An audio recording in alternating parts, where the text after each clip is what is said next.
Hello friends, welcome to my channel. आज है day 3 और आज की वीडियो में हम बात करेंगे चैप्टर 2 विच इज़ पीएमआई यानी कि प्रिंसिपल ऑफ मैथमेटिकल इंडक्शन। ठीक है, इसके लिए मैं ऑलरेडी एक डिटेल वीडियो बना चुकी हूँ, पर वो डिस्क्रीट मैथमेटिक के लिए थी, लेकिन पीएमआई सब जगह एक ही होता है। मैं उसका भी लिंक कैप्शन में दे दूंगी, बिकॉज इसमें 1-2 क्वेश्चन सॉल्व होंगे, उसमें काफ़ी क्वेश्चन सॉल्व हो रखे हैं, तो आप एक बार वो वीडियो भी जाके देख सकते हो। अगर आपको इसमें ठीक से समझ नहीं आता या आपको और डिटेल में प्रैक्टिस करनी है तो आप एक बार वहाँ जाके देख लेना।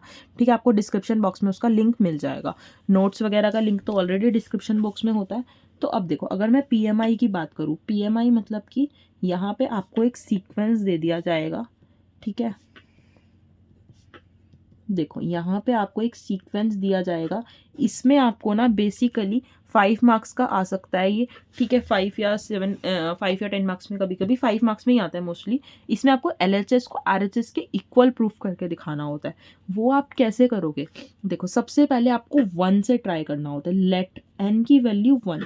एन की वैल्यू जब भी 1 लोगे तो यहाँ हर जगह पुट नहीं करनी होती, सिर्फ जो लास्ट में एन की टर्म होती है ना वहाँ पुट करो। एलएचएस में क्या होगा? 1 स्क्वायर, राइट साइड में क्या होगा? 1, यहाँ n+1 है तो 1+1, 2n है तो मतलब कि 2 1 + 1। ठीक है, अब यहाँ पे 1 2 2 1 जा 2 + 1 3। ठीक है, 6 2 3 जा 3 1 जा 3। ठीक है, 1 की वैल्यू 1, यानी कि LHS हमारी RHS के इक्वल आ गई। तो हम यहाँ पे क्या लिखेंगे? P of 1 is true. ठीक है, सो LHS हमारी RHS के इक्वल आ गई, तो हमारा P of 1 क्या हुआ? ट्रू हुआ। उसके बाद हम क्या प्रूफ करते हैं? Let P of K is true.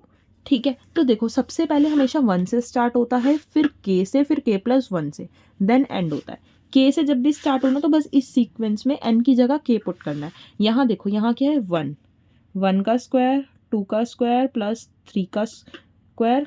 यहाँ 3 नहीं है, कोई बात नहीं, मैंने लिख लिया, लेकिन वही सीक्वेंस चल रहा है, 1 से लेके n तक जा रहा है। अब n की जगह क्या लिखोगे? k। ठीक है, यहाँ पे n की जगह k, n+1 है तो k+1 होगा, यहाँ 2k+1। ठीक है, बाय 6। ये हमारी इक्वेशन 1 हो गई। अब हम क्या करेंगे?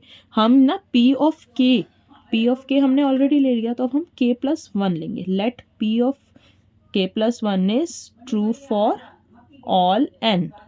ठीक है, अब देखो यहाँ पे इस वाले में जब भी हम K+1 पुट करते हैं, देखो नॉर्मली पहले सीक्वेंस लिखो। अब देखो यहाँ K+1 आएगा ना n की जगह, तो हम K+1 से पहले हम ये वाला लिखते हैं, यानी कि K+1 से पहले हम K वाली स्टेटमेंट लिखते हैं, K², फिर आएगा K+1 का स्क्वायर। अब आप कहोगे मैम ऐसा क्यों किया?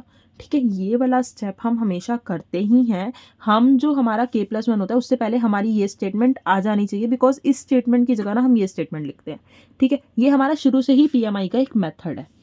अब हम क्या करेंगे? n की जगह K+1 लिखो। फिर से यहाँ K नहीं लिखना, यहाँ K+1 ही आएगा।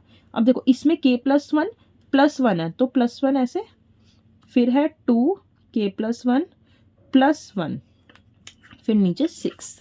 अब देखो इस वाली स्टेटमेंट की जगह हम क्या करेंगे? Use equation 1। ठीक है, ये आ जाएगा K of K+1 2K+1 bye 6 plus ये क्या है? K+1 का होल स्क्वायर। ठीक है, और अगर हम RHS को अगर हल्का सा और सॉल्व कर ले, K+1 + 1 है तो K+2 हो गया। यहाँ देखो 2K + 2 1 2 + 1, तो 2K + 3 हो गया बाय 6। ये इतना ही सॉल्व हो सकता है, तो हम अपनी LHS को ही आगे बढ़ाएंगे। ठीक है, LHS हमें क्या कह रही है? देखो LHS के हिसाब से सबसे पहले हम LCM लेंगे। 6 यहाँ पे क्या आएगा? K+1 2K+1, यहाँ कुछ नहीं है तो 6 मल्टीप्लाई हो जाएगा, 6K+1 का होल स्क्वायर। अब देखो इसमें K+1 कॉमन है ना, तो एक तो हम 1/6 बाहर ले लेते हैं, और K+1 कॉमन है तो K+1 बाहर ले लो। अंदर क्या बचा? K 2K+1 प्लस यहाँ क्या बचा? 6, यहाँ स्क्वायर था तो यहाँ एक और K+1 आएगा। ओके, देन नेक्स्ट क्या हुआ? 2K स्क्वायर हुआ ना, K मल्टीप्लाई हुआ, plus K plus 6K plus 6, क्या हुआ? ये 2K square plus 6K plus K 7K plus 6। उसको फैक्टराइज कर लेंगे। तो देखो 1/6 k + 1 क्या हुआ 2k², क्या हुआ k + 6 के 7 के हुआ +6। अब इसको फैक्टराइज करने का जो इजी मेथड है, आप लोग को फैक्टराइज करना सबको आता ही होगा, लेकिन मैं स्टिल बता रही हूँ। देखो इसको और इसको हमेशा मल्टीप्लाई करते हैं, 6 2 जा आया 12, यहाँ क्या है 7। कोई दो ऐसे नंबर चूज करो जिनको मल्टीप्लाई करने पे हमारा 12 आ जाए और प्लस माइनस करने पे 7 आ जाए। ठीक है, सबसे पहले 1 से और 2 से शुरुआत किया करो। 2 के टेबल में 6 पे 12 आता है, ठीक है, लेकिन 2 और 6 को प्लस माइनस करने पे 7 आ सकता है? नो। 3 के टेबल में 4 पे 12 आता है, क्या इनको प्लस माइनस करने पे 7 आ सकता है? यस आ सकता है। ठीक है, 3 + 4 तो 7 ही होता है। हमें मिल गए हमारे दो नंबर। तो देखो यहाँ 2k² लिखो, यहाँ कितना 3 और 4 है ना, तो 3k + 4k, इन दोनों को मल्टीप्लाई करने पे 12 आता है। बस यही करना होता है फैक्टराइज के लिए। ठीक है, इसमें से क्या कॉमन आ रहा है? k, क्या आएगा 2k + 3, इसमें जो यहाँ होता है वही अंदर रखना होता है, याद रखना। तो यहाँ पे 2 बाहर आएगा क्योंकि 2 2 जा 4, 3 2 जा 6। अब आप लोग को पता ही है जो अंदर का ब्रैकेट होता है उसे एक ही बार लिखते हैं, और ये वाला जो है ये एक ब्रैकेट में आ जाता है। आ गया।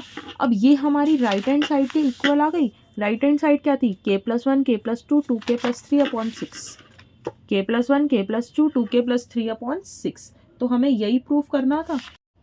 अब हम लास्ट में एक लाइन लिखते हैं जिसके मार्क्स होते हैं। ठीक है, hence p of n + 1 is also true whenever p of n is true for n। ठीक है, बस इसके मार्क्स होते हैं, ये लाइन ज़रूर लिख के आना।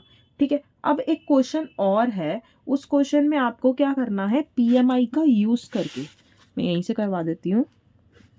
देखो, using PMI show that n³ - n is divisible by 6, जहाँ पे n जो है वो नॉन नेगेटिव इंटीजर है। ठीक है, तो ये 4 मार्क्स में आपका आया हुआ एग्जाम का क्वेश्चन है। तो देखो इसमें हम क्या करेंगे, f of n हमारा क्या हुआ, n³ - n। सबसे पहले हम क्या करते हैं, लेट n = 1, f of 1 क्या होगा, 1³ - 1। ठीक है, विच इज 1 - 1 तो 0 ही हुआ। ठीक है, अब हम इसमें f of 2 ट्राई करेंगे। ठीक है, 2³ - 2, 2 का क्यूब क्या होगा, 2 2 जा 4 4 2 जा 8 विच इज 6। ठीक है, अब 0 और 6, 0 एंड 6 और क्या है वो, डिविजिबल बाय 6 है। ठीक है, डिविजिबल बाय 6 ही करना था ना हमें। सो गिवन स्टेटमेंट जो हमारी हुई वो क्या है, ट्रू हुई। किसके लिए हुई, n = 1 और 2 के लिए। अब हम क्या इमेजिन करेंगे, अभी मैंने आप लोग को क्या बताया था, हम k इमेजिन करते हैं, लेकिन इस केस में आपको अभी n ही इमेजिन करना है, क्योंकि ये ऐसा वाला क्वेश्चन, जब ऐसे वाले क्वेश्चन आएंगे तब आपको k ही इमेजिन करना है। एज्यूम करो p of n is true for n, तो अब हमारा p of n हमारा क्या था, n³ - n is divisible by 6 है, राइट। तो अब इन क्वेश्चंस का अलग फॉर्मेट होता है, इन क्वेश्चन की तरह नहीं होता, इसलिए मैंने एक ऐसा कराया, एक ऐसा कराया। इन क्वेश्चंस का फॉर्मेट अच्छे से देख लो। 6 से डिविजिबल है तो आपको क्या करना है, p ऑफ जो हमारा n हुआ वो हमारा 6 n1 हम कह सकते हैं। n1 का मतलब कि कोई भी इंटीजर हो सकता है। ठीक है, बीइंग अ इंटीजर, इसको हम इक्वेशन 1 बोल सकते हैं। देखो n1 का मतलब 6 से डिविजिबल है ना, तो 6 से कोई भी नंबर डिविजिबल हो सकता है, कुछ भी हो सकता है, क्योंकि हमारा 6 का वो डिविजिबल है। ठीक है, अब हमें क्या प्रूफ करना है, अब हमें प्रूफ करना है n + 1 से। Now we shall prove that n = n + 1 also divisible by 6। हमें बस ये प्रूफ करना है कि अगर वो डिविजिबल है तो n + 1 भी डिविजिबल होगा। तो अब देखो इसको कैसे करोगे, p of n + 1, यहाँ क्या था, n³ था -n, n की जगह क्या आएगा, n+1 का क्यूब माइनस n+1। ओके, उसके बाद हम इसको सॉल्व करेंगे। देखो a cube plus b cube की a प्लस बी के होल क्यूब की आइडेंटिटी होती है, ठीक है। a cube plus b cube plus 3a² plus 3ab²। अगर मैं यहाँ पे आप लोग को आइडेंटिटी लिख कर बता दूँ, a cube plus b cube plus 3a² plus 3ab²। तो a क्यूब मतलब कि n क्यूब, 1 का क्यूब प्लस 3a²b, a²b 1 है तो 1 से मैं मल्टीप्लाई नहीं कर रही, नॉर्मल है। 3ab², ab² मतलब a का n और b का स्क्वायर, ठीक है। माइनस n, मैं ब्रैकेट खोल रही हूँ, प्लस माइनस माइनस हो जाएगा।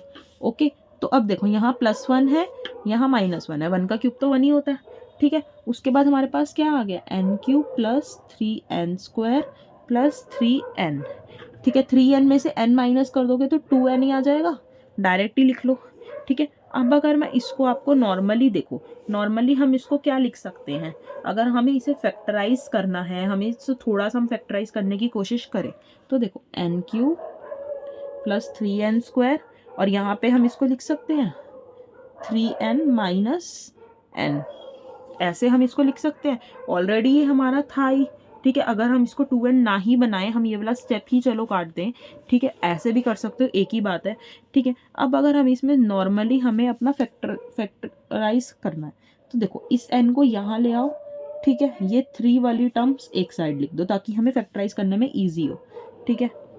तो एक हम ऐसे कर लो और एक हमारा 3n हमारा बाहर हम रख सकते हैं n+1, ठीक है, नॉर्मल है।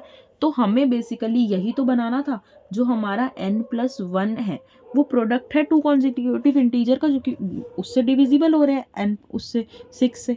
n+1 is product of 2 consecutive integers which is divisible by, which is always divisible by 6, ठीक है। तो अब आपको यही प्रूव करना था, उसमें अब आपने क्या किया, तो बस आपको लास्ट में आपको ये वाली लाइन लिखनी है जो अभी हमने यहाँ लिखी थी, उसके बाद ये हमारा सॉल्यूशन कंप्लीट हो जाएगा। लेकिन हाँ, अगर आपको एक और इसका बनाना है तो आप एक काम कर सकते हो, जैसे कि अभी हमने यहाँ पे एक इक्वेशन बनाई थी फर्स्ट, आप सेकंड इक्वेशन में भी 6 and 2 बना सकते हो, ठीक है। जब आप दोनों को ऐड करोगे तो आप उसमें से 6 कॉमन ले सकते हो, उससे हम ये बता सकते हैं कि हाँ भाई ये 6 से डिविजिबल हो रहा है, ठीक है। लेकिन अगर आपको इतना छोड़ना है आप इतना भी छोड़ सकते हो, सेकंड स्टेप मैंने आपको बता ही दिया आपको कैसे करना है, ठीक है। तो आप वैसे कर सकते हो, क्योंकि हमारी स्टेटमेंट जो है वो n = k+1 के लिए ट्रू हो गई, ठीक है। तो वो k के लिए भी ट्रू ही हुई, ठीक है। तो ये हुआ आपका क्वेश्चन, ठीक है। उसके बाद हमारा नेक्स्ट टॉपिक आएगा, तो हम नेक्स्ट वीडियो में मिलते हैं। तब तक के लिए friends bye bye, take care, and please comment box में लिख देना कैसे समझ आया और क्या क्या इंप्रूवमेंट की ज़रूरत है। Okay bye, take care.